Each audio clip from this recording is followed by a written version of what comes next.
Welcome to The Explainer. What if the story we've all been told about the AIDS crisis isn't the whole story? I'm not talking about the science of the virus, but the why. Why did it happen? Today, we're diving into a book that asks that very question, and its answer might just turn everything you thought you knew on its head. Here it is, The AIDS Crisis, a natural product of modernity's sexual revolution. Just look at that subtitle. It's not just a title, it's a thesis statement. It's a direct challenge, really. The author isn't just asking us to rethink a disease, he's asking us to rethink the entire cultural movement that he claims unleashed it.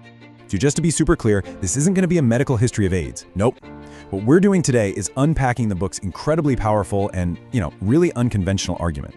It reframes the whole crisis, not as a medical problem, but as a social one, maybe even a civilizational one. Now, to really get a grip on an argument this bold, you have to understand the person making it, right? His perspective is absolutely central to the book's entire thesis. So, who is the scholar throwing down this gauntlet? We'll meet Professor Malik Badri. The book's publisher calls him the pioneer of the Islamization of psychology. Now that phrase, that tells you so much. We're dealing with a thinker who is completely willing to challenge the dominant Western ways of thinking and look at a modern crisis through an entirely different lens. And this isn't just a casual opinion, not by a long shot. His credentials, they really speak for themselves.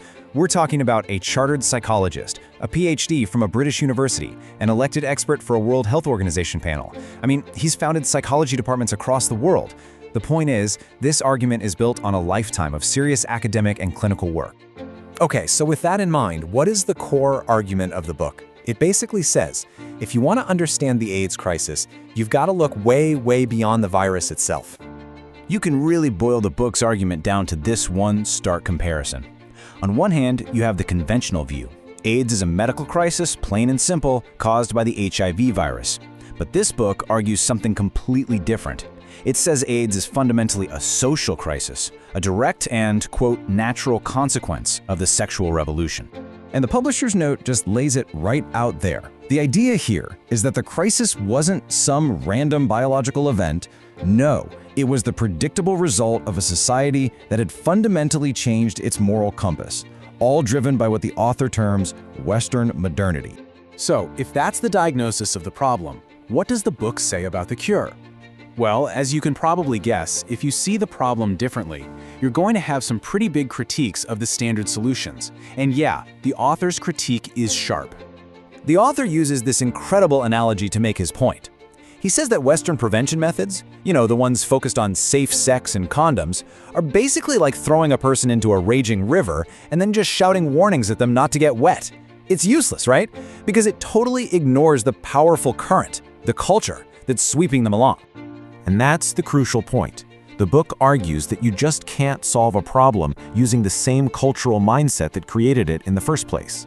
An approach that basically gives a thumbs up to promiscuity, as long as it's safe, is just seen as being completely broken and doomed to fail in a culture that, as he puts it, relentlessly promotes sexual abandon. So this naturally brings us to the book's proposed solution. If the Western model is seen as so flawed, what's the alternative? Well, the author lays out a framework that's rooted in a totally different worldview.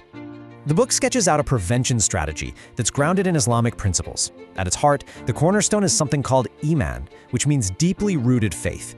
Everything else is built on that foundation: a clear prohibition on promiscuity, an emphasis on chastity and marriage, and a spiritual strategy that actually uses the influence of preachers and community leaders. It's a completely holistic, values-driven approach. And you can really feel the author's passion in this quote.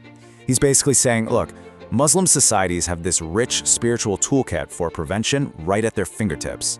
And he finds it just tragic to see practitioners ignore it to just parrot a Western model that he believes is failing and doesn't even fit the culture. And this is where the book really zooms out. In its final section, it takes the whole debate beyond just public health policy and pushes it into a much, much bigger and more provocative arena. And this right here is the question the book ultimately leaves you with. Is this whole debate over how to prevent AIDS just a simple medical disagreement, or is it something way deeper? Is it a fundamental clash of civilizations playing out right in our doctor's offices and health policies? The book really challenges you to think about how high the stakes truly are.